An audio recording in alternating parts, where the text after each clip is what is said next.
Bon, j'avais un buy limit qui ne s'est pas déclenché sur GBP JPI. Je voulais pouvoir le prendre. Bon, je viens de le supprimer.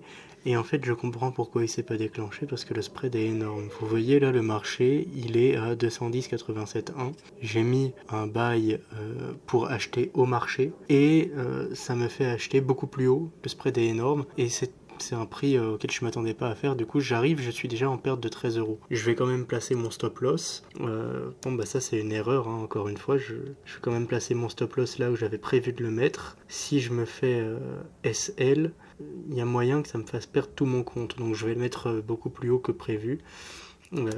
Si je le mets là, je perds 23. Non, c'est beaucoup trop. On va le mettre ici sous les mèches de... Voilà, sous les mèches de réjection, en espérant que ça puisse remonter. Non, ça me dit que c'est invalide.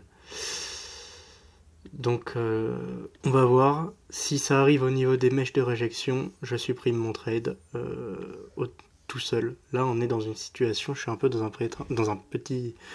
pétrin là. Je me prépare à supprimer mon trade tout seul, sans stop loss, parce que je n'arrive pas à placer de stop loss. Dès qu'on passe sous cette mèche de 210,82,6. Et je vais voir si je peux mettre un TP au niveau du break-even. Comme ça, dès que le marché revient sur mon entrée, on est sauvé. Ça, c'est une erreur bête quand même. Je vais voir si je peux pas mettre un stop loss pile poil en dessous de la mèche, là, comme ça. Comme ça, je perds entre guillemets que 15 euros. Non, je peux pas. Ah, c'est ça de trader au moment des ouvertures et des fermetures de marché. Bon, en fait...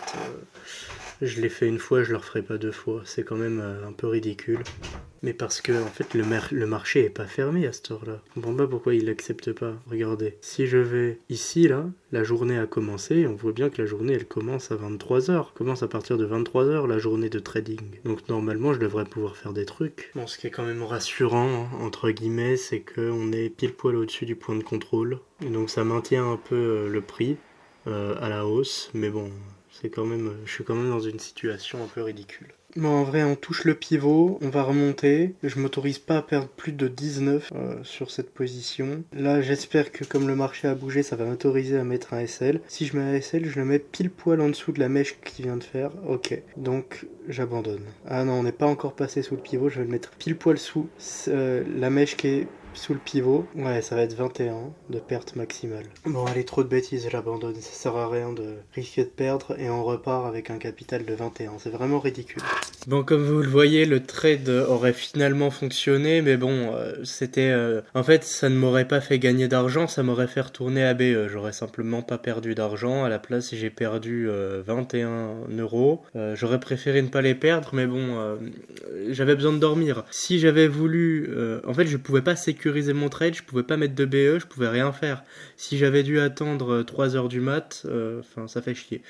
Donc bon, voilà, j'ai perdu 20 balles. Et aujourd'hui, c'est le vendredi saint, ça veut dire que c'est férié aujourd'hui, le marché va être fermé demain parce que c'est le week-end. Le marché est fermé sur quasiment toutes les paires, et donc il y a quasiment que le Bitcoin à trader. J'ai trouvé cette petite zone ici. On va voir si ça fonctionne, on risque de rentrer dans très peu de temps.